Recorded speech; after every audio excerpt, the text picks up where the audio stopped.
கேட்கிறோம். இதற்கான பதிலை கழகத்தின் மூச்சு, ஏழைகளின் காற்று, பட்டேப்பிலி பாச்சு, விலையில்லா காற்று, நம்முடைய தமிழகத்தின் நிரந்தர முதல்வர் டாக்டர் உசிலம்பட்டி கருப்பையா காந்தி.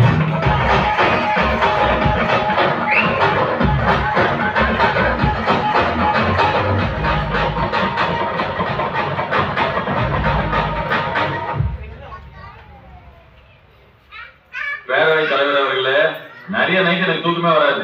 தமிழ்நாட்டை தனியா நம்ம மட்டும் எப்படி காப்பாற்ற போறோம்ட்டு. ஆனா எதிர்கட்சிகளுக்கு ஜனயம் வளர்கிற அக்கறையை பார்க்கும்போது தமிழ்நாட்டை காப்பாத்திடலாம் போல இருக்க. 1958 இருந்து இப்போ வரைக்கும் 8 முறை லா கமிஷன் அமைக்கப்பட்டிருக்கு. ஆனா ஸ்டேட் கவர்மெண்ட், சென்ட்ரல் கவர்மெண்ட், எந்த கவர்மெண்ட்டும் நீதித்துறை கேட்டதை பண்ணியே கொடுத்ததில்லை. பரிசீலனையே வச்சிருக்காங்க.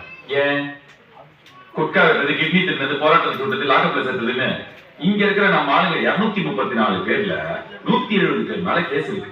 அவங்க கேட்கறதெல்லாம் கொடுத்துட்டா நம்ம இதுல இருக்க முடியாது. உள்ளதா நீதித்துறைய கேஸ் ஃபைலுக்குள்ளேயே முழுகடிச்சு திணற பிரச்சனையிலேயே வச்சுக்கணும். அப்பதான் நம்மள வந்து நோண்ட மாட்டோம்.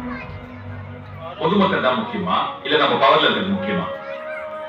நீதித்துறை கேட்கறத நிறைவேற்றலாமா வேணாமான்னு ஒரு ஓட்டெடுப்பு நடத்திடலாமா பேரவைத் தலைவரை? உறுப்பினர்கள் ஓட்டு போட்டு தங்கள் எண்ணத்தை தெரிவிக்கலாம்.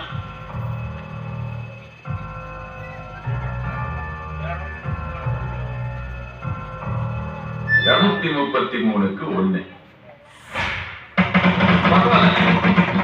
ஒரு நல்லது நடக்கணும்னா எதிர்கட்சிகளும் ஆதரவு தெரிவிச்சிருக்கீங்களே. ஆனா நம்ம கூட்டத்துல ஒரே ஒரு நல்லவன் இருக்கான். யாருப்பா அந்த நல்லவன்?